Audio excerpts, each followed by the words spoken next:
नमस्कार, म टङ्कपन्त। आदरणीय दर्शकवृन्द, शान्ति, समृद्धि र समानताका लागि कार्यक्रम विशेष समयमा आज हामी कुराकानी गर्दैछौँ लोकतान्त्रिक समाजवादी पार्टीकी नेत्री, सांसद एवं नेपाल भारत महिला मैत्री समाजकी अध्यक्ष चन्दा चौधरीसँग। खास गरी नेपाल भारत सम्बन्धका आयामहरू र राजनीतिक, सामाजिक, आर्थिक जस्ता विषयमा केन्द्रित भएर छलफल गर्न गइरहेका छौँ र समग्र राजनीतिक विषयमा पनि हामी कुराकानी गर्नेछौँ। स्वागत छ यहाँलाई। धन्यवाद। के छ हालचाल? ठिक छ। अनि तपाईँ नेपाल भारत महिला मैत्री समाजको पनि अध्यक्ष हुनुहुन्छ। हजुर। के गर्छ अहिले? यसले अब नेपाल भारत सम्बन्धमा नेपाल र भारतको जुन सम्बन्ध छ प्राचीन कालदेखिको, हजुर, त्यो सम्बन्धलाई अझै कसरी सुदृढ, कसरी प्रगाढ बनाउने भने पनि हाम्रो संस्थाको र हाम्रो कमिटीको, हाम्रो मेम्बरहरूको उद्देश्य र हामी त्यो यो संस्थाबाट विभिन्न समयमा विभिन्न राजनीतिक व्यक्तित्वहरू नेपाल भारतका र बुद्धिजीवीहरू, यहाँका विज्ञहरूलाई राखेर छलफल पनि गर्ने गरेका छौँ। स्टेज प्रोग्रामहरू पनि गर्ने गरेका छौँ र उहाँहरूको आएको स्पिच, उहाँहरूको आएको सरसल्लाह र सुझावलाई लिएर पनि हामी काम गर्ने गर्छौँ नेपाल भारत दुईटा देश बीच र सम्बन्धको। र अर्को महिला सशक्तिकरण, महिलाहरूलाई कसरी आय आर्जन दिलाउने, कसरी उनीहरू बेरोजगारी हटाउने, कसरी महिला सशक्तिकरण हुने, कसरी बाल विवाह, दाइजो प्रथा यो सब कसरी अन्त हुने, त्यो विषयमा पनि हामी काम गर्दैछौँ। र अहिले हामी 1000 महिला 4वटा जिल्ला गरेर भक्तपुर, सर्लाही, मोहतरी र धनुषा गरेर हामी पार्लर र सिलाइ कटाइ ट्रेनिङ गरेर हामीसँग 1000+ महिलाहरू तयार छन्। तर अब हामी अर्को स्टेप चाहिँ उहाँहरूलाई कसरी हामीले रोजगारी दिलाउन सक्ने र अर्को प्रोजेक्ट हामीलाई या भारत सरकार या नेपाल सरकारबाट यस्तो सहयोग आयो भने हामी चाहिँ उहाँहरूलाई रोजगारीतिर चाहिँ लान्नेछौँ भन्ने चाहिँ हाम्रो यो सालको 2022 को चाहिँ योजनामा पनि छ। यदि नेपाल सरकार, भारत सरकारबाट सहयोग भयो भने उहाँहरूले मेसिन दिएर, अलिकति सामग्री दिएर उहाँहरूलाई चाहिँ पसल खोलाइदिने र उहाँहरू कमसेकम 500,000 रुपियाँ पनि आफ्नो गाउँमा रोजको कमायो भने कम्तीमा आफ्नो बच्चाको टिफिन, आफ्नो लागि साबुन, आफ्नो लागि केही बसै भाडा केही गर्न चाहिँ आफैले सक्छ। त्यो चाहिँ श्रीमानमाथि या बुवामाथि या दाइमाथि भर नपरोस् उद्देश्यले चाहिँ हामी यो कार्यक्रम गरेको। र यो कार्यक्रम जुन सिलाइ कटाइ र पार्लरको जुन निशुल्क तालिम दिएको हामी, त्यो चाहिँ भारत सरकारबाट सहयोग प्राप्त भएको थियो र त्यो कारणले दुवै देशका महिलाहरूलाई नै यसमा नेपालका हामी चाहिँ नेपालका महिलाहरूलाई गर्छौँ। दुई देशको महिलाहरूलाई यो महिनामा कार्यक्रमहरू हुन्छ कि दुवै देशको एकअर्काको देश जाने आउने, यो मित्रता कसरी बढाउने, कसरी हामी काम गर्ने, जस्तो भारतमा कसरी भइरहेको छ त्यो हामीले चाहिँ 2021-20 हाम्रो प्रोग्राम थियो। तर यो कोभिडले गर्दा चाहिँ रोक्यो। हाम्रो प्रोग्राम कस्तो थियो भने यहाँको जुन हामी सांसदहरू भनौँ न, क्याबिनेट केन्द्रीय सांसदहरू, उहाँहरूलाई लिएर चाहिँ भारतको भिजिट गराउने, विभिन्न प्रान्तमा कस्तो कस्तो कार्यक्रमहरू भएको रहेछ, त्यो संस्थाले मात्रै होइन हाम्रो देशलाई र हामीले गर्ने आफ्नो जनप्रतिनिधिलाई पनि काम लाग्छ भने चाहिँ महिलाहरूलाई बढी केन्द्रित गरेर गर्नुहुन्छ। महिलाहरूलाई महिलाको नेतृत्व विकासका लागि पनि गर्छु, सहयोग पुर्याउनको लागि। र त्यो थियो। पछि चाहिँ हामी भारतको पनि एमपीहरू, मेम्बर अफ पार्लियामेन्टहरूलाई चाहिँ उहाँहरूलाई इन्भाइट गरेर यहाँ ल्याएर यहाँको स्थिति अवस्था हाम्रो यस्तो छ, हाम्रो पार्लियामेन्ट यस्तो छ, हामी गएर त्यहाँ हेर्ने, त्यो चाहिँ योजनामा थियो। तर यो कोभिडले गर्दा चाहिँ भएन। त्यो छ। अर्को जस्तो अब बाल विवाह, दाइजो प्रथा उन्मूलन कसरी यसलाई अन्त गर्ने, त्यो चाहिँ हाम्रो यो सालमा 2021 नेपाल सरकारको महिला बालबालिका मन्त्रालयद्वारा प्राप्त सहयोगमा चाहिँ हामीले 3वटा जिल्लामा, रौतहट, सर्लाही र मोहतरी 3वटा जिल्लामा चाहिँ त्यो कार्यक्रम भयो। त्यसपछि कोभिडमा अब कोभिड पनि आयो, त्यसमा पनि हामी धेरै जसो स्वास्थ्य सामग्रीहरू ठुलै मात्रामा भारत सरकारको सहयोग थियो र त्यो भनौँ न अब सर्लाही, मोहतरी यो 8वटै जिल्ला हामीले दिए। त्यसपछि त्यहाँका मुख्यमन्त्रीजीलाई पुरै सेवामूलक मुख्यमन्त्रीजीलाई पनि सम्मानहरू उल्लेख पनि गर्नुभयो। महिलाहरू खास गरी दाइजो, बक्सी लगायतका त्यो तराईमा बढी त्यसको पीडामा पनि छन् नि महिलाहरू बढी। त्यसलाई केन्द्रित गरेर यहाँले कार्यक्रम पनि गर्नुभएको भने कस्तो छ अवस्था? र दाइजो भन्दा नि जस्तो अब महिनबारीको बाल विवाहको पनि कुरा छ, महिनबारीको पनि कुरा छ। त्यो त पहाडमा पनि रहेको छ। पहाडमा पनि हुन्छ। जस्तो अब पहाडमा कस्तो छ भने कि दाइजो दिँदाखेरि नदेख्ने के कारण छ भने हाम्रोतिर यति लिने भने छ, तर यहाँतिर पहाडतिर या यहीँ पनि करोडौँ करोडको दाइजो दिन्छ। तर त्यसलाई पनि कसरी रोक्ने? दाइजो नगरिकन दिनुहोस्, आफ्नो छोराछोरीलाई जे दिँदा पनि हुन्छ। तर यति हाम्रो कस्तो छ भने तराईतिर कि यति चाहियो भनेर खेत बेचेर पनि सुन बेचेर पनि दिनुपर्ने त्यो प्रथा चाहिँ हटेको छ धेरै मात्रामा, अझै पनि छ, पुरै खतम भइसकेको छैन। कानुन बनाउँदा 20 साल त हामी गऱ्यो, तर त्यहाँको प्र्याक्टिकली हेरेन। जस्तो जो भनौँ न अब बच्चा 20 सालसम्म पढेन लेखेन, उनको पढाउने क्षमता छैन, गरिब छ, उनले 20 सालसम्म छोरीलाई राख्न सक्छ कि सक्दैन त्यो पनि हाम्रो दायित्व थियो।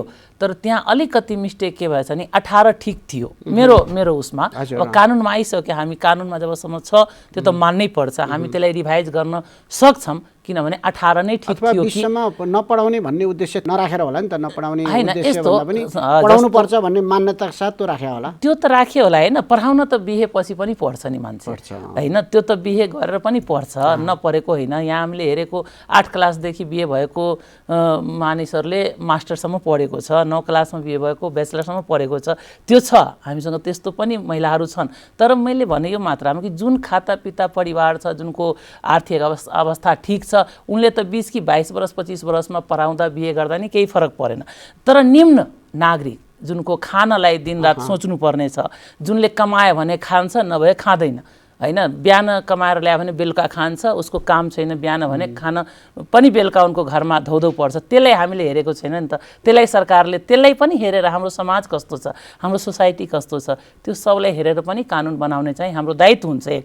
अर्को जस्तो अहिले कोभिडकै बेला हेर्नु, उनले त काम गरेको छैन, केही गरेको छैन। अब छोरा, त्यहाँ अरू कन्सेप्ट के छ भने छोराले पढाउने र छोरीलाई त बिहे गरेर जाने हो भनेर चाहिँ कन्सेप्ट पनि छ, तर अहिले त्यो पनि धेरै कम भएको छ। अब छोरीलाई पढाउन अवस्था छैन भने 20 सालसम्म चाहिँ छोरीहरूलाई बिहे गरेर नराख्दा चाहिँ यहाँ अलिकति समस्या देख्यो। मैले प्र्याक्टिकली भनिरहेको छु है, त्यहाँ आएको, हामी गएको बेलामा, गाउँमा गएको बेलामा आएको एक। अर्को कस्तो छ भने जस्तो जुन आमा बुवालाई थाहै पनि छैन कि 20 वर्ष छ कानुन भनेर, त्यसलाई पनि जनचेतनामूलक कार्यक्रम जरुरी छ, त्यो चाहिँ हामी गरिरहेछौँ।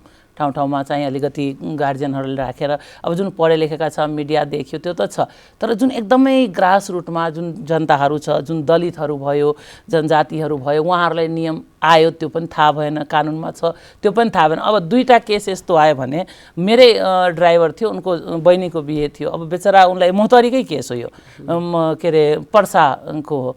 त्यहाँ के भएछ भने एकजनाले गएर के मुद्दा दिदियो, त्यो उनको बाल विवाह भइरहेछ। अब त्यो बेचारा आमा बुवालाई थाहै छैन बाल विवाहको यस्तो कानुन आएको रहेछ, 17 वर्षको 18 वर्षको थियो, 20 वर्ष चाहियो, अब उनको बिहे रोक्यो। यस्तो केस हुन्छ, अब जसलाई रिस उठ्यो भने ऊ गएर मुद्दा दिदिने, उसले बाल विवाह गरिरहेछ भनेर। त्यो चाहिँ हामीले नियम त ल्यायो, तर जनचेतना खोइ। सामाजिक कुरीतिको रूपमा रहेको बाल विवाह, दाइजो प्रथा जस्ता अब पहाडमा पनि छ, तराईमा पनि छ, तर बढी तराईमा देखिन्छ हैन बाल विवाहको। त्यो अवस्थामा तपाईहरु राजनीतिक दलमा पनि हुनुहुन्छ, जिम्मेवार नेताहरू हुनुहुन्छ, राजनीतिक दलका कार्यकर्ता नेताहरूले त्यस्तो गरेमा कारबाही गर्ने, सदस्य हुन नपाउने जस्ता कुराहरुमा बन्देज गर्ने हो भने त अलिक कम हुन्थ्यो होला नि। त्यही मैले भनेको बाल विवाह कस्तो फ्यामिलीमा हुँदो रहेछ, मैले भने नि जुनलाई जानकारी नै हुँदैन। बाल विवाहको म घोर विरोधी हो, किनभने मेरो आफ्नै बाल विवाह भएको छ, त्यो भएर पनि मलाई टच गर्छ के। त्यही भएर बाल विवाह त हुनै हुँदैन। मैले भनेको 18 सम्म ठिक थियो के मात्रामा भने, अहिले त हाम्रो फ्यामिलीमा 25 वर्षमा हुन्छ बिहे। अहिले मेरो दिदीको छोरी 25-26 वर्ष भइसक्यो, अब बल्ल बिहे हुन्छ हैन, त्यो त छ। तर फ्यामिली कस्तोमा के भइरहेछ त्यो पनि हेर्नु पर्यो। हामी नियम मात्रै बनाए, तर हाम्रो बढी मात्रामा कस्तो व्यक्तिहरू छन् सोसाइटीमा त्यो, तर उहाँले के चाहिएको छ त्यो अनुसार पनि बनाउनु पर्यो। अब मकै दाँत नभएको मान्छेलाई के अरे केला र मकै र दाँत भएको मान्छेलाई केला दिएर त भएन, उनको लागि पनि के त्यो पनि हेर्नु पर्यो। हामी त जात जाति वर्ग लिङ्ग सबै छुट्यो नि, यस्तो सङ्घीय गणतन्त्र आयो, त्यो अनुसार पनि बाल विवाह हुनु हुँदैन। दाइजो जुन तपाईँले भन्नुभयो कि जुन कार्यकर्ताहरू बन्न नपाउने या केहीमा आउन नपाउने त्यो नियमहरूलाई ल्याउने, तर त्यसलाई पनि त जानकारी हुनु पर्यो नि। बाल विवाह जो व्यक्तिले गर्ने हो त्यसलाई पनि त जानकारी हुनु पर्यो यस्तो नियम आयो। एक बाल विवाह रोक्नलाई पनि यसमा पनि के अरे बजेटको जरुरी हुन्छ, के अरे परिचालनको जरुरी हुन्छ। भनौँ न अब केही नभए नि निजामती कर्मचारीहरू जुन हाम्रो वार्डहरूमा खटिएको छ, नगरपालिकामा गाउँपालिकामा, उहाँहरूले जनचेतना दिने, महिनाको एक दिन यो वार्डमा, अर्को महिना यो वार्डमा, त्यो गऱ्यो भने यो गएर कम हुन्छ। त्यो गरे त हुन्थ्यो, तर राजनीतिक दलहरूकै संरक्षण हुने गरेको छ नि त। हैन, राजनीतिक दलहरूले संरक्षण गरेको छैन। जो गरेको छ त्यो नराम्रो कुरा हो, त्यो गर्न चाहिँ हुँदैन। कानुन पास भएको संसदबाट हुन्छ, सबै विधेयक पास भएको त्यहाँबाट हो भनेपछि त्यहाँ त सबैजनाको हो नि। अब त्यो चिजलाई चाहिँ संरक्षण गर्ने हो भने उहाँ पनि दोषी हो, म गरेँ भने म पनि दोषी हो। त्यो भएर कानुनको विरुद्धमा कसैले यदि संरक्षण गर्छन् भने त्यो जुनसुकै व्यक्ति होस्, जुनसुकै पार्टीको होस्, जुनसुकै नेता होस्, त्यो चाहिँ गलत हो। गलतलाई संरक्षण गर्यो भने गलत पलाउँदै गर्छ। त्यही भएर गलतलाई चाहिँ गलत भन्नुपर्छ, त्यसलाई चाहिँ रोक्नुपर्छ। बट उसलाई के गर्नुपर्छ भने कि अलिकति त्यसलाई सुधार्ने कसरी सम्झाएर बुझाएर भन्नुपर्छ कि यो हुँदैन, यो नियम आयो, यो कानुन आयो, यसमा तपाईँ जानुपर्छ। सबैको घरमा शिक्षा र सबैको घरमा स्वास्थ्यको पहुँच कमसेकम हुनु पर्यो। तीनटा चाहिँ जबसम्म हुँदैन सबैको घर घरमा, एकजना कमाउने छ 10 जना खाने छ, कसैको घरमा एकजना पनि कमाउने छैन, त्यो जबसम्म हुँदैन कमसेकम सरकारको नीति जुनसुकै सरकार हो उहाँको नीति के हुनु पर्यो भने कमसेकम शिक्षा, स्वास्थ्य र एकजना रोजगारी हर घरमा हुनु पर्यो। तीन चिजको पहुँच जबसम्म हुँदैन तबसम्म यो देश कहिले पनि सुखी र समृद्ध हुँदैन भने भाषणमा नगरौँ। मेरो आग्रह हाम्रो अग्रज नेताहरूले के हुन्छ भने व्यवहारमा हुनु पर्यो। हामी भाषण गरौँ नगरौँ, व्यवहारमा जस्तो यसैमा छ नि, यहाँले उल्लेख पनि गर्नुभयो, हाम्रो बाल विवाह पनि हुने गर्छ, त्यसलाई रोक्न खोजिरहेछौँ, दाइजो प्रथा रोक्न खोजिरहेछौँ, अपक्षी प्रथा, अनेक विकृति सामाजिक कुरीतिहरू छन्। त्यसैभित्र रहेर अहिले हाम्रो अब सामाजिक सम्बन्धका कारणले खास गरी तराई पहाडको पनि नजिक हाम्रो छिमेकी मुलुकमा हुने विवाह र यता हुने विवाह, त्यसमा बढी यताबाट उता महिला र पुरुष बिचमा जुन विवाह हुन्छ, केटा र केटी बिचमा, यताबाट महिला बढी उता केटोले उतापट्टिबाट गर्ने हुन्छ कि यतापट्टिकोले बढी गर्ने हैन? उस्तै छ, धेरैको मात्राको फरक छैन। जस्तो अब भनौँ न 5 लाख जति नेपालको छोरीहरू भारतमा छन्, 11 लाख भारतको छोरीहरू यहाँ छन्, के अरे नेपालमा छन्। त्यस्तै पर्सेन्टेजमा भनौँ 60, 40, 50, 50 भनौँ 50 नभए नि अलिकति घटबढ छ। अब अहिलेको तथ्याङ्क गर्दा हामीले त्यो पनि गर्ने सोचिरहेछौँ हाम्रो संस्थाबाट कि हामीले यदि कुनै सहयोग आयो भने अब हाम्रो नेपाल सरकार र भारत सरकारबाट मात्रै यो संस्थामा सहयोग चाहिँ लिन्छौँ। त्यो भएर यसमा चाहिँ हामीले के सोचेको छौँ हाम्रो संस्थैबाट कि एउटा डाटा तयार गर्न पनि मन छ हामीलाई कि भारतको छोरी यहाँ कति र नेपालको कति र कुन सालदेखि अब बढेको छ, घटेको छ। अहिले जस्तो अब कोरोनाको टाइममा त बिहेबारी नै जुन बोर्डर बन्द थियो त्यति बेला अलिकति कम नै भएर गयो, त्यो पनि एउटा विषय हो। तर छ, नभएको होइन। मात्र नेपालको बोर्डर जुन साइड छ युपी, बिहार, झारखण्ड, उत्तराखण्ड, यो मात्रै होइन, तपाईको राणादेखि उहाँको भनौँ न राजा राणा सबैको छ, पहाडको पनि बिहे छ, राई लिम्बू उताको सिक्किमतिर पनि छ, के अरे झापा उता भनौँ न 1 नम्बर प्रदेशतिरको होइन, त्यो भएर सबैतिरको छ। मात्र तराईको या भनौँ न तराई मधेसको मात्रै बिहारमा छ र युपीको मात्रै 5 नम्बर प्रदेश, त्यस्तो छैन। म भन्ने गरेछु एज ए संस्थाको अध्यक्ष जुन हामीले काम गरेको छु नेपाल भारत मित्रतामा, त्यसले हामी सबै देश मित्र हो, मित्रता राख्नुपर्छ। तर नेपाल र भारतको जुन सम्बन्ध छ त्यो प्राचीन कालको सम्बन्ध, कसैले थाहा नपाएको बेलादेखिको सम्बन्ध हो। एक अर्को कस्तो छ भने तपाईँको नेचुरल सम्बन्ध छ, प्राकृतिक सम्बन्ध छ, नदी नालाको सम्बन्ध छ, खेत खलियानको सम्बन्ध छन्। भनौँ न यहाँ गङ्गाजी के अरे बागमती सुता गङ्गाजी मिक्स भएको छ भनौँ न, त्यो छ। हामी काशी बनारस गङ्गा कमला जाने गर्छौँ, जब हामी क्रियाको कुरा हुन्छ भारत जानुपर्छ, त्यहाँ भारतबाट आएर यहाँ मुक्तिनाथ पशुपतिनाथ दर्शन गर्छन्, यहाँबाट गएर काशी विश्वनाथ देवघर होइन सबैतिर गएर मान्छे दर्शन गर्छन्। त्यो चाहिँ एउटा धार्मिक सम्बन्ध पनि हो। अर्को सीता र रामको विवाह त्रेता युगमा जनकपुर अयोध्या छ।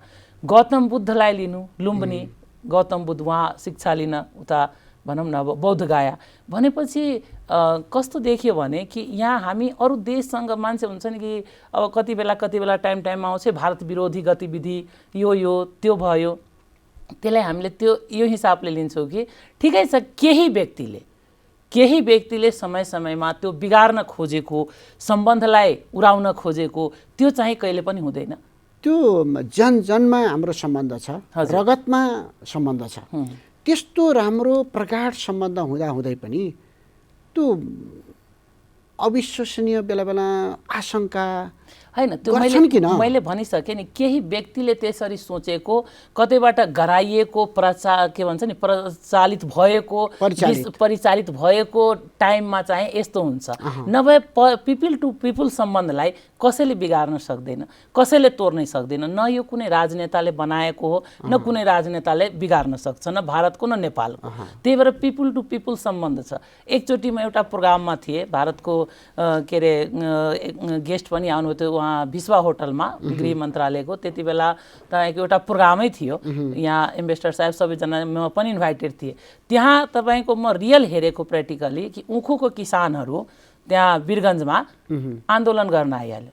कहाँ आन्दोलन गर्न आयो? उहाँ त आफ्नो सरकार कहाँ गर्ने हो नि आन्दोलन। तर उहाँहरू किसानहरू कहाँ आउनुभयो भने यो 2015-16 को कुरा हो। उहाँहरू कहाँ आउनुभयो? विश्वा होटलमा।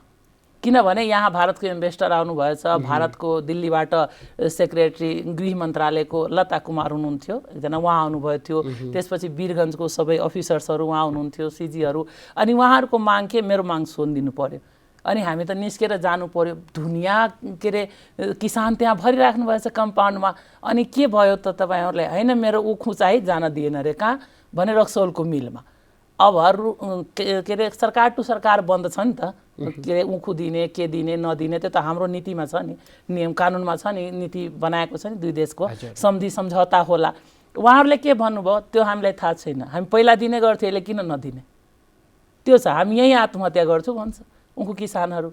अब त्यो बेलालाई चाहिँ दुई सरकार कुरा गरेर त्यति बेला चाहिँ त्यहाँ उखु जुन सुकिरहेको उखु थियो उहाँहरू चाहिँ एकदम बेच्न बाध्य भएको थियो। जति बेला वीरगन्ज चिनी मिल थियो त उहाँहरूले सजिलो हुन्थ्यो। पछि गएर म रक्सौलमै बेच्छु भने केही दिनको लागि भयो नि रक्सौल चिनी मिलले लियो, दुई देशले चाहिँ उ गर्यो। भनेपछि यस्तो सम्बन्ध छ। उहाँहरूले भन्छ हामीले कानुन थाहा छैन, नियम थाहा छैन, हामीले के मतलब? हामी त यहाँ टपेर गर्थ्यौँ नि, लिन्थ्यौँ नि, अहिले किन रोकेको तिमीहरू भन्छ। त्यो चाहिँ सम्बन्धलाई कसरी बिगार्नु सक्छ? किन जनता सर्वोपरि हो, जनताभन्दा माथि कोही पनि छैन। कुनै पनि नेता, कुनै पनि मन्त्री, प्रधानमन्त्री, कुनै पनि शासनमा, चाहे जुनसुकै शासन आओस्, जनताभन्दा माथि कोही पनि छैन। हामी कसैले चाहिँ जनतालाई जित्न सक्दैन। भनेपछि जनताको सीमा विवादको कारणले पनि अलिअलि त्यस्तो आशंका उब्जनी जति बेला नि मैले भने नि जुन पनि देशसँग हाम्रो मित्रता छ, तर भारत हेर्नु खुल्ला सीमा छ। हामी त पासपोर्ट चाहिएन, आइडी चाहिएन, नागरिकता चाहिएन। त्यो त हामीले बनाएको होइन नि त खुल्ला बोर्डर। त्यो त प्राकृतिक सम्बन्ध हो नि। बच्चा खेल्दा खेल्दै मेरो माइती मटिहानै छ, 10 फिटको दूरी छ, 10 फिट यता नेपाल र यता इन्डिया भने उताको बच्चा 1 सालको हिँडेर आइहाल्छ, यताको बच्चा जान्छ। बोलाउँदा तपाईँ सुन्नुहुन्छ। दुई देशको भनौँ न बर बुजुर्ग जुन बिहान हामी चिया खान्छौँ त्यो कहिले नेपालको बोर्डरतिर यतातिर बसेर खानुहुन्छ, कहिले यति भाइचारा यतापट्टिको चिया पसलमा भाइचारा यस्तो छ। खानपान छ, भोजभात छ, बोलाउने छ, आउने जाने छ, बिहेबारीमा एकअर्काको सहयोग गर्ने छ, सुख श्राद्धमा आउने जाने गर्छ। तपाईँको पनि पारिवारिक सम्बन्ध उता पनि छ होला? पारिवारिक सम्बन्ध पनि छ। हजुर, मेरो भाउजू उताको हुनुहुन्छ, दिदी हुनुहुन्छ उता, मेरो सानी आमाहरूको बिहे छ उता छ, नभएको होइन। सबै तपाईँ तराईमा या बिहारको कुनै पनि यस्तो फ्यामिली छैन जुनको एकजना यता र उता छ। त्यस्तो छ क्या, रेकर्डै निकाल्यो भने। राजनीतिक, सांस्कृतिक, धार्मिक सबै सम्बन्ध छ, आर्थिक सबै छ।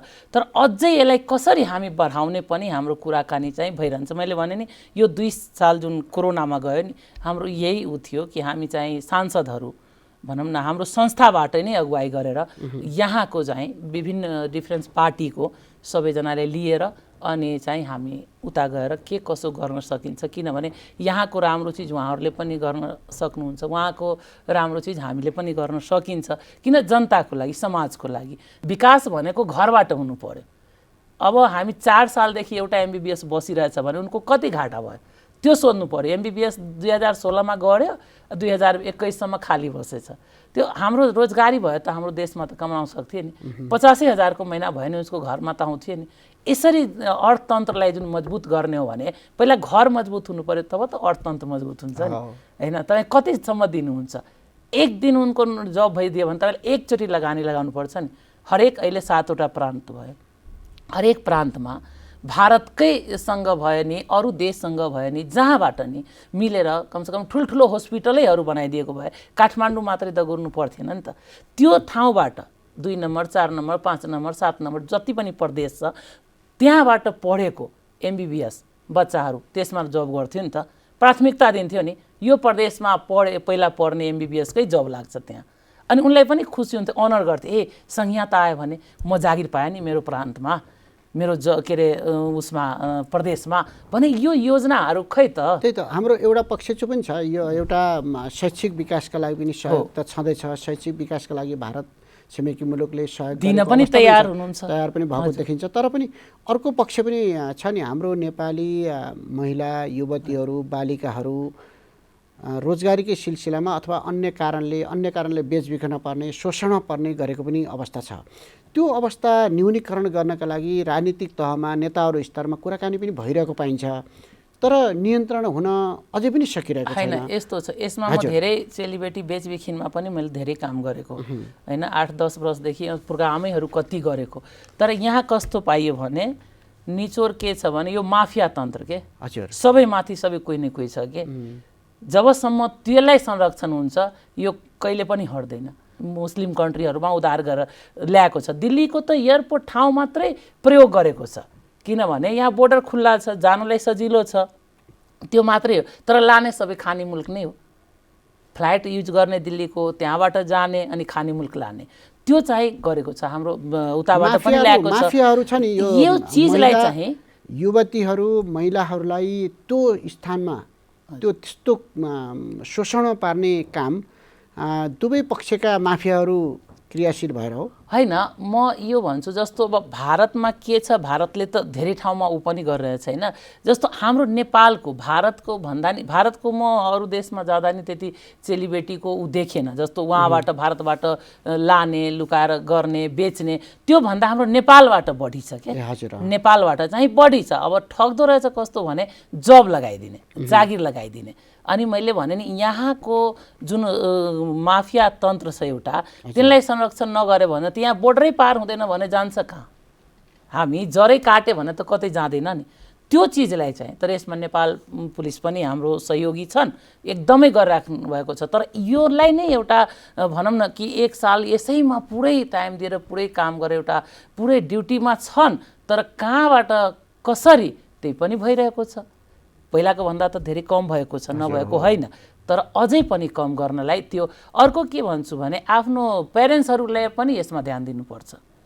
हाम्रो छोरीहरू के गर्दैछ, कस्तो पढ्दैछ, कहाँ कोसँग जान खोजिरहेछ। किन प्यारेन्ट्सले त आफ्नो पुरै पत्ता लगाएर चाहिँ हाम्रो पुलिस प्रशासन छ, प्यारेन्ट्स सचेत हुनुपर्छ। किनभने गृह मन्त्रालय आउनुपर्छ भने छैन नि, हरेक ठाउँमा हरेक गाउँमा चौकी छ नि, हाम्रो प्रशासन त छन् नि। उहाँहरूलाई यो मान्छेले मलाई यसरी लान खोज्दैछ के पासपोर्ट बनाउन गर, उहाँहरूले फाइन आउट गरिदिनुहुन्छ नि।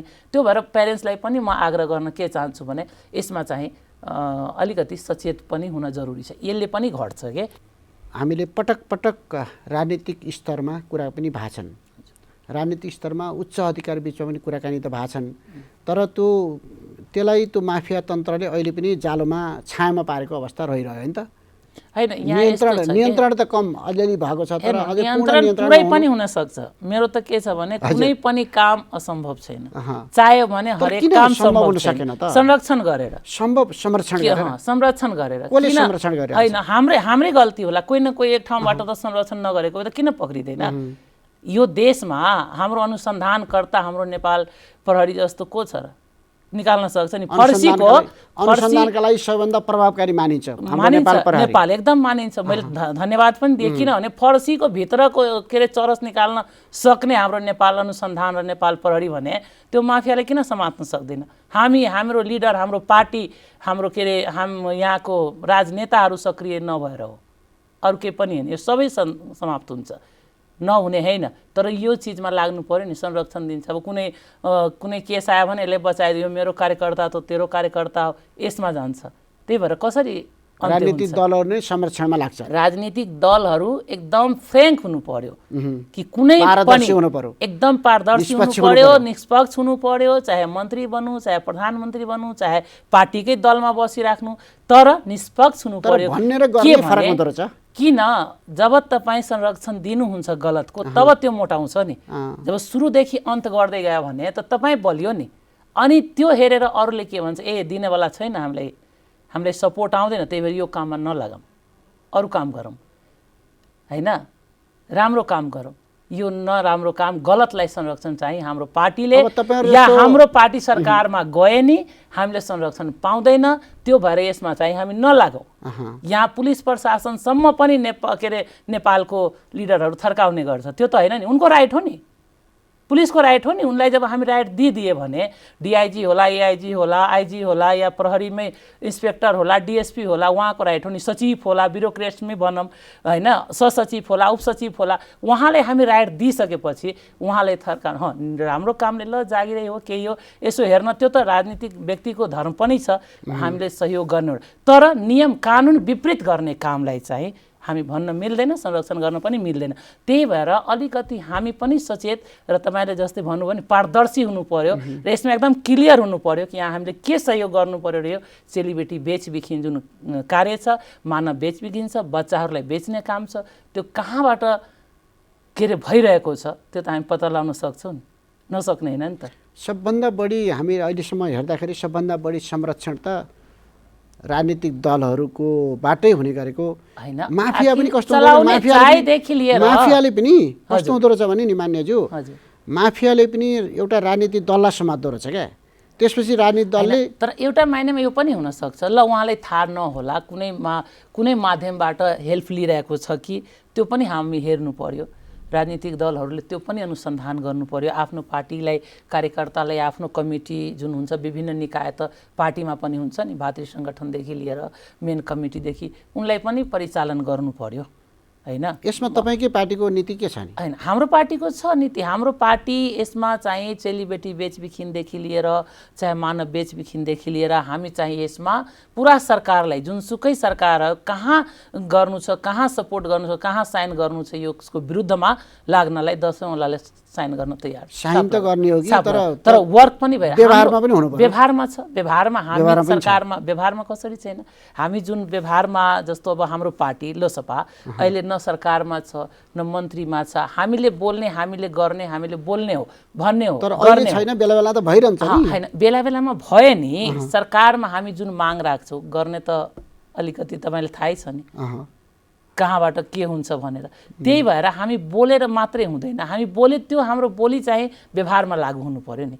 लोसपाको होस् या काङ्ग्रेसैको कसैले माग होस् या एमालेकै माग होस्, त्यो अन्त हुनु पर्यो। अब तपाईहरु जस्ता महिला लिडरहरू पनि अलि सक्रिय हुनुपर्ने देखियो। एकदम सक्रिय छौँ हामी हरेक पार्टीका महिला यो सब विषयमा म दावाका साथ भन्छु, चाहे काङ्ग्रेस होस्, एमाले होस्, नेकपा जो पनि अहिले फुटेको जुटेको जो पनि होस् न, जति पनि राजनीतिक दल छ नि नेपालमा, म दावाका साथ भन्छु महिला इस्युमा, यो चेलीबेटी बेचबिखिनमा या मानव बेचबिखिनमा एकदमै यस्तो जुन अनैतिक कार्यहरू छ, यो सबै विषयमा चाहिँ हामी महिला नेपालका एकजुट छौँ।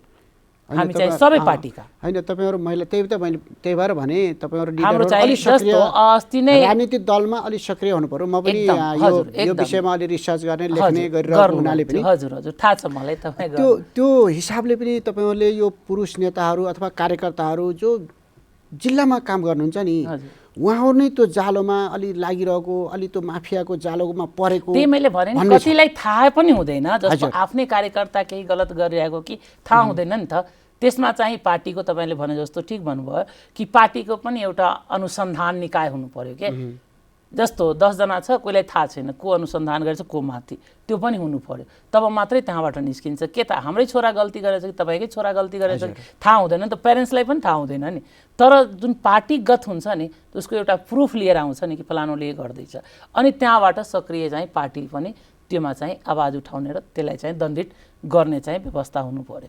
त्यो हिसाबले गऱ्यो भने मलाई लाग्छ अन्त हुन्छ। जस्तो अब तपाईँले भन्नु महिलाहरू सक्रिय हामी भएको पनि छौँ र अझै पनि तपाईँले प्रतिबद्धता जनाउन चाहन्छु कि हामी सम्पूर्ण पार्टीका महिलाहरू यो सब विषयमा अझै पनि सक्रिय हुनेछौँ भन्ने पनि प्रतिबद्धता। अब तपाईँ लोकतान्त्रिक समाजवादी पार्टीको नेत्री हुनुहुन्छ, हजुर, सांसद हुनुहुन्छ। हजुर, अहिलेको राजनीतिक अवस्थालाई कसरी हेर्नु भएको छ?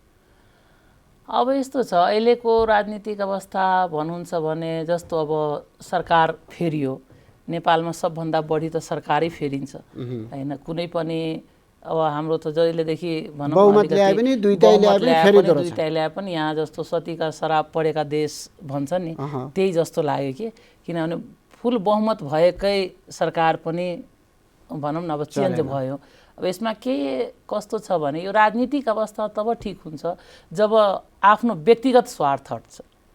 यहाँ सबैजना लिडरहरूमा व्यक्तिगत स्वार्थ मात्रै देखियो के। देशभक्तिको लागि, देशभक्तको लागि त त्याग पनि हुनु पर्यो नि, राष्ट्रको लागि त त्याग पनि हुनु पर्यो नि, अरूलाई पनि जिम्मेवारी दिनु पर्यो, हेर्नु, तपाईँहरू पनि हेर्नु गर्नु। यहाँ खालि भागभन्डा त्यसैमा गएर टाइम पनि वेस्ट भयो। मैले पछि अघि के अरे भनेकै अगाडि भनिसकेको कुरालाई फेरि दोहोऱ्याउँछु। यसमा लागेर त्यो सब जुन मैले योजनाहरू भने नि त्यो नआएको सर्ट टाइममा म भनिदिन्छु, त्यो नसोच्न सक्नु भएको चाहिँ उहाँहरूको त्यो पनि एउटा रहेछ के। झगडा, डिस्कस, के अरे वार्तालाप, छलफल भनौँ न अब के हो होइन, त्यो भएर चाहिँ यो संविधान आयो, गणतन्त्र आयो, संहिता आयो, तर त्यसलाई संरक्षण गर्न पनि 2/3 सरकार भन्यो, तर किन कन्टिन्युटी छैन? त्यो भयो। यस्तो बेलामा फेरि छ नि, तपाईँ अब यो जानकार पनि हुनुहुन्छ, सचेत पनि हुनुहुन्छ। यस्तो बेला जब पर्छ नि महत्त्वपूर्ण निर्णय गर्ने बेला यो कतैबाट इसारा आएर हो भनेर पनि भन्छन् फेरि। होइन, त्यो होइन। जस्तो मैले यहाँ तपाईँले आफूले निर्णय गर्न नसक्ने अरूलाई दोष लाग्ने हो कि अथवा साँच्चै हो कि? आफूले गर्न नसकेपछि टार्ने। नाच्न आए हाम्रो उखान छ कि एउटा मैथिलीमा, नाच्न आएन आँगन टेर, तपाईँहरू पनि भन्नुहुन्छ होइन। त्यो नजान्ने अनि आँगन टेर भनेपछि तपाईँले नआएर हो नि त, कसैले आरोप लगाएर त भएन। मलाई कसैले यहाँबाट म अहिले इन्टरभ्यू दिन आइरहेको थिएँ, तपाईँले कमिटमेन्ट गरेको थिएँ नि, अनि मलाई भन्थ्यो कोही अब यहाँ नजानु गौशाला हिँड्नु, अर्को इन्टरभ्यू दिन म जानु त मेरो गल्ती हो नि, त्यो भन्ने मान्छेको गल्ती होइन नि। त्यो भएर आफूमा हुनु पर्यो, दृढता हुनु पर्यो, आफूमा कन्फिडेन्स हुनु पर्यो, आफूमा आराम हुनु पर्यो कि म यो चिज चाहिँ गर्नेछु होइन। तपाईँले कसैले भन्यो भने उहाँले पनि कन्भिन्स गर्ने तपाईँसँग हुनु पर्यो नि, शब्द हुनु पर्यो, कार्यक्रम हुनु पर्यो, योजना हुनु पर्यो, यो काम नै यसरी नै यसरी राम्रो हुन्छ। र यो इसारा र विचारा भन्छ नि, त्यो मलाई एकदमै हुन्छ कि यसले सुनेर चाहिँ तपाईँहरू पत्रकार साथीहरू पनि सोध्ने गर्नुहुन्छ, एकदम इरिटेसन हुन्छ। किनभने तपाईँ गर्न सक्नुहुन्न, अरूले आरोप लगाएर हुन्छ। तपाईँले कसले भन्छ 10 चोटि फुट्नलाई पार्टी, चाहे हाम्रो पार्टी होस् कि एमाले होस् कि जोसुकै पार्टी, अरूले भन्छ फुट्नलाई। किन फुटेको, किन टुटेको, किन जनतालाई दुःख दिएको, किन त्यो जनताको काममा नलागेको, तपाईँहरू पार्टीकै काममा लागिरहेको, टाइम वेस्ट भयो नि त। पार्टीको काम त्यति टाइम लाग्दैन नि त, जनताको काममा पनि त टाइम दिनु पर्यो नि। जनतालाई के चाहिएको छ, रोजगारी चाहिएको छ कि शिक्षा चाहिएको छ कि स्वास्थ्य चाहिएको छ कि रोड चाहिएको छ कि त्यहाँ बजार चाहिएको छ कि त्यो खान पाएको छैन होइन, कसको घरमा के भएको छ हेर्नु पर्यो नि।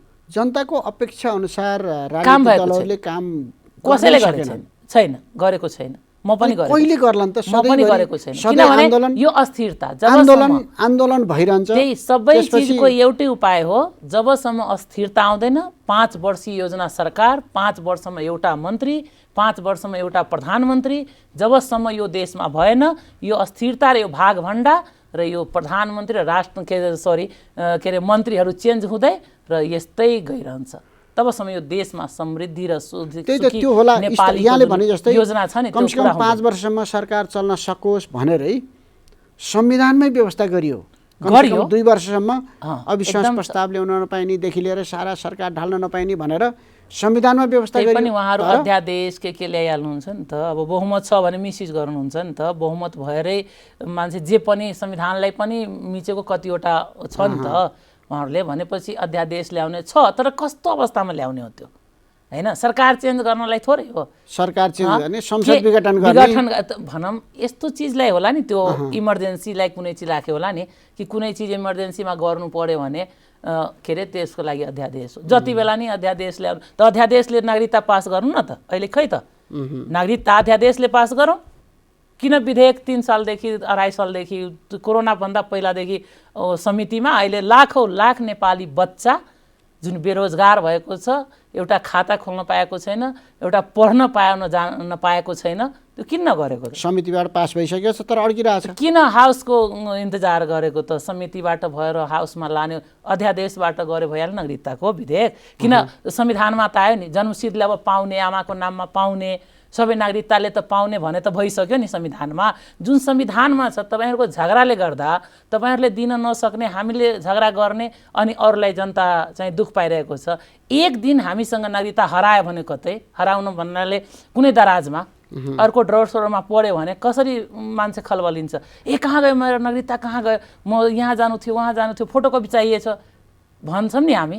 तर जोसँग 25 वर्षको भइसक्यो, 40 वर्षको भइसक्यो नागरिकता छैन, उनीहरूलाई के बिते होला त्यो आफूमाथि राखेर सोच्नुपर्छ। त्यही त, कुनै पनि चिज, कुनै पनि कार्य तपाईँ आफूमा पहिला फिल गर्नु।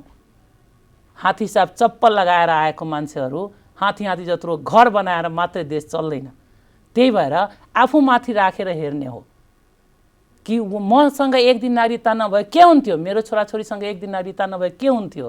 तर त्यही अध्यादेश या केही ल्याएर जुन तपाईँहरू गर्नुहुन्छ, त्यही मेरो आग्रह नेतागणहरूसँग, मेरो सबै पार्टीको आदरणीय नेता हुनुहुन्छ हाम्रो, उहाँहरूलाई कि त्यहीबाट अध्यादेशबाट ल्याउनु न, नागरिकताको दिनु न, फुक्वा गर्नु न। अब तिमीहरू नागरिकता पाउने भयो भने देशमा दीपावली मनाओस् न त्यो दुखी मान्छेहरू। त्यो हुनु पर्यो नि। खालि तपाईँ आफू बलियो भएपछि सबै बलियो छ भन्ने भएन, म खान पाएँ सबैले खाइसक्यो भन्ने भएन नि। मेरो जनता खायो भने म खाएको छु भन्ने फिल नेताले हुनु पर्यो, तब राजनीतिक व्यक्ति। एकातिर अध्यादेशको शासन, एकातिर संसद अवरोधले केही विषय कुरा हैन। अब सजिलो भयो नि, संसद अवरोध छ, त्यही भएर अब संसद अवरोध छ त अरू पनि विधेयकहरू पास भइरहेको छ नि त, केही न केही त भइरहेछ। त्यही अवरोधमा त्यो नागरिकताको किन ननिकालेको?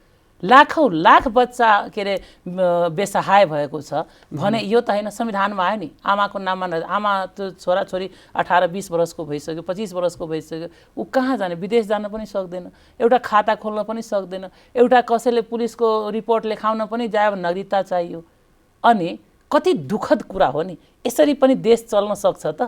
तपाईँहरू झगडा गर्दै तपाईँ आफ्नो काम निकाल्नुहुन्छ त, त्यसैमा जनताको पनि काम निकाल्नु न। उनलाई कति पीडा परेको छ, हामी त चिरेर, उहाँको पीडा मलाई पीडा लाग्छ भने हाम्रो नेतागणलाई कसरी लाग्दैन? म त यहीँबाट पनि आग्रह गरेर भन्छु, उहाँले अहिलेको नेपाली काङ्ग्रेसको सरकार हुनुहुन्छ, म आदरणीय प्रधानमन्त्रीजीलाई नै आग्रह गर्छु कि छिटोभन्दा छिटो नागरिकताको जुन विधेयक छ त्यो फुक्वाएर पास गर्नु पर्यो, त्यसमा केन्द्रित भएर जानु पर्यो। अरू तपाईँ दुईवटा विधेयक 2-4 दिन 10 दिन पछि गयो नि भयो, तर यो चाहिँ गर्नु पर्यो। किनभने यो डाइरेक्ट मानवसँग जुरेको चिज हो, डाइरेक्ट तपाईँको जनतासँग जुरेको चिज हो।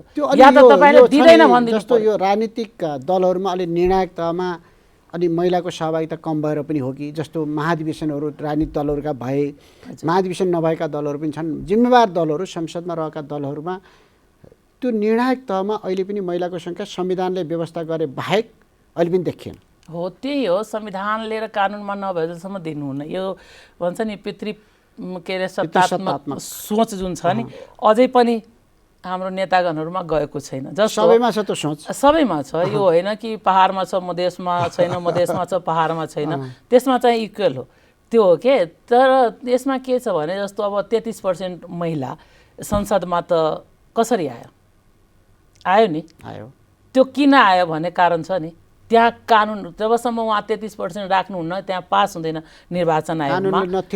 कानुनले नथी लगाएर मात्रै हो।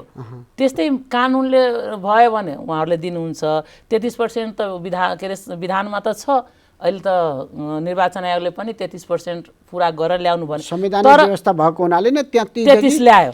33देखि 35 सम्म छ, 35 भन्दा माथि कसैको पनि छैन, कसैले गर्दैन, 34 गर्दैन सम्म छ, 34 गर्छ, 33 गर्छ, 35 माथि जाँदैन, बहुतमा 35 सम्म हुन्छ। अब 3 जनाको त भइसक्यो 3टा पार्टीको। तर यसमा पदाधिकारीमा खोइ त 33%, पदाधिकारीमा पनि राख्नु पर्यो नि 33%, भएन। 2 जना 1 जना हुँदैमा त भएन नि। आधी आबादी भन्दा बढी छ महिला 51%, अनि उसमा राख्नलाई के हुन्छ?